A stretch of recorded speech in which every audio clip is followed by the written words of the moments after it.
Jadi bisa termasuk bisa di-download nanti ya. Untuk PowerPoint-nya tenang, bisa di-download. Nah, yang terpenting saya akan jelaskan di sini tentang apa? Ketika berbicara pengujian tadi sudah sampai pada dokumen, yang ujung akhirnya adalah konfirmasi. Oke. Ya, hasilnya ya. Konfirmasi itu kita akan memastikan bahwa dokumen lengkap, benar atau tidak kita harus konfirmasi pada yang mengeluarkan dokumen. Contoh piutang tadi, itu mesti terjadinya penjualan. Maka ini akan dikonfirmasi. Ya. Jenis konfirmasi ada 2, konfirmasi positif dan konfirmasi negatif. Jadi auditor harus melakukan pekerjaan konfirmasi. Kalau belum mendapatkan konfirmasi, jangan mengambil kesimpulan. Konfirmasi ini bagaimana Pak? Nah, konfirmasi itu gini. Jadi kalau kita sudah menguji satu saldo, kita akan mendapatkan jawaban. Ada 2, konfirmasi positif, yaitu membutuhkan jawaban dari debitur. Jadi yang punya piutang, kita sebagai auditor, kita konfirmasi pada yang punya utang. Jadi perusahaan kita mengatakan, kami punya piutang kepada toko A sekian. Maka toko A itulah kita konfirmasi, benar nggak Anda punya kewajiban pada klien kami? Iya. Seperti hari ini. Nah ini maka disebut konfirmasi yang mendapat jawaban itu positif. Ya. Ditetapkan pada saldo piutang secara individu gitu loh. Nah ini terdapat sengketa misalnya. Ini hal-hal yang sifatnya positif. Tapi ada juga yang negatif. Konfirmasi tidak harus mendapat jawaban. Jadi misalnya kita mengkonfirmasi kepada salah satu debitur, kita hanya cukup bahwa saudara punya kewajiban pada klien kami sebesar ini. Nah, otomatis kalau dia tidak menjawab benar adanya. Jadi kita tetap tanya, tapi kalau dia nggak jawab benar. Gitu. Benar. Maksudnya benar? Angkanya itu kita sebutkan. Jadi Anda sebagai debitur punya kewajiban pada perusahaan yang kami audit sebesar misalnya 200 juta atau 2 juta atau kan 500 juta. Nah, ketika itu disebutkan di situ, dia tidak menjawab berarti benar. Itu yang dikatakan konfirmasi negatif ya. Tapi kalau dia menjawab, tidak benar, Bapak, kewajiban kami hanya sekian. Nah, itu masih begitu. Itu konfirmasi yang negatif. Iya, jadi negatif itu kalau tidak menjawab berarti sudah jawabannya benar hasil konfirmasi kita. Tapi kalau dia menjawab, dia tetap negatif, tapi tetap aja dia mesti mengatakan jawab yang benar sekian. Kalau positif berarti dia mengakui kebenaran itu ya Pak Parti ya. Jadi ini tadi positif, dia mesti harus menjawab. Tapi kalau yang negatif tidak harus menjawab. Tapi kalau menjawab pun tidak ada masalah. Dan kita akan konfirmasi lagi pada yang kliennya gitu loh. Jadi konfirmasi tadi ada 2 ya, positif dan negatif. Positif itu kalau jawaban benar kepada debitur itu dinyatakan benar. Ya, artinya kamu memiliki kewajiban loh terhadap klien kami. Angkanya cocok nih.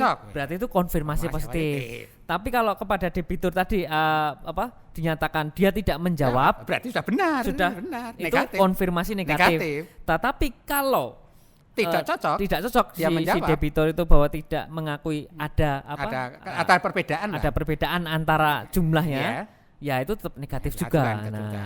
Nah ini logikanya jangan salah ya, jangan kebalik ya.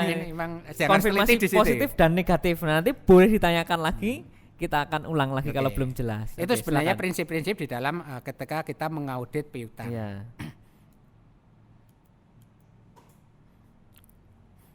Sama ya, kita ketika bicara piutang tadi sudah sampai kepada saldo atau pengujian saldo secara detail. Yang berikutnya adalah pengujian tentang penilaian. Gitu. Kalau kita bicara piutang, maka harus kita mengevaluasi. Evaluasi kecukupan cadangan kerugian piutang yang dibuat klien itu sudah benar atau belum. Nah, kalau itu sudah benar maka betul. Yang kedua adalah menganalisis umur piutang usaha itu benar atau belum. Itu untuk mengapa? Menentukan nilai piutang itu benar atau tidak.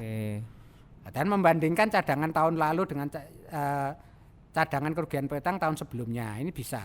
Memeriksa piutang yang kedaluwarsa. Nah, ini ada banyak sekali kadang kita itu di sajian piutang ternyata piutang itu kedaluwarsa. Apa maknanya kedaluwarsa? Apa itu Pak? Nah, ini piutang-piutang ya sebenarnya sudah pernah dihapuskan atau pernah tidak dikeluarkan dari dari saldo, tapi muncul lagi piutang kok ngendi iki. Nah, ini yang kadang perusahaan masalah itu. Ya, ini jadi problem nih. Kemudian yang berikutnya adalah penyajian dan pengungkapan terhadap piutang. Maka piutang itu harus diungkap, disajikan sesuai dengan prinsip akuntansi berlaku umum tidak. Karena apa? Di dalam penyajian laporan keuangan khususnya piutang ini, cara penyajian pun diatur oleh SAK, standar akuntansi keuangan, termasuk mengklasifikasi piutang jangka pendek, jangka panjang dan seterusnya ini klasifikasi.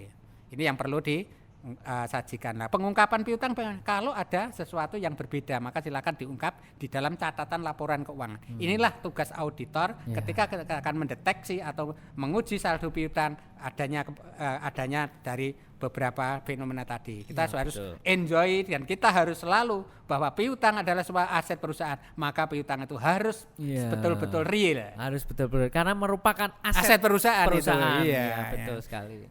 Oke, gitu untuk hari ini. Jadi itu tadi ya kesimpulannya untuk pertemuan kita kali ini di pertemuan kedua membahas tentang akun piutang. Bagaimana cara mengaudit akun piutang ya. Tadi dari prosedur awal kita lihat keberadaan fisiknya, kemudian analisanya. Wah, kita menganalisa membandingkan dengan berbagai rasionya banyak sekali. Kemudian juga transaksi rinci. Transaksi rinci itu, kemudian ke saldo rinci. Terus kemudian ke pengujian konfirmasi, pengujian penilaian sampai ke pengungkapan penyajian, penyajian pengungkapan ya. Artinya sesuai dengan standar atau tidak. Ini baru satu akun ya Pak. Satu akun. Akun piutang. Besok akan ketemu lagi akun yang lain. Tetapi nanti akan ada latihan-latihan case ya Pak. Ada, pasti ada. Nanti coba kita. Yang penting nanti kalau ada pertanyaan, silahkan tanyakan seluas-luasnya karena nanti ada grup WA sama grup Google Classroom. Kalau untuk Google Classroom ada untuk pengumpulan tugas dan penyampaian tugas di Google Classroom. Tapi untuk pertanyaan silakan di WA, nanti ada WA-nya, grup WA. Nah, di sana akan di-list, bisa dijawab langsung oleh Pak Parti dan bisa dijawab lebih detail di acara podcast. Dan saya tambahkan Pak, jadi kalau kasus-kasus tertentu bisa telepon. Bisa telepon langsung dengan praktisi kita yang ada ini. Iya, mantap sekali. Terima kasih Pak Parti. Kita akan jumpa di pertemuan berikutnya. Assalamualaikum. Dan kita salam sehat semua. Salam sehat. Assalamualaikum warahmatullahi wabarakatuh. Waalaikumsalam warahmatullahi wabarakatuh.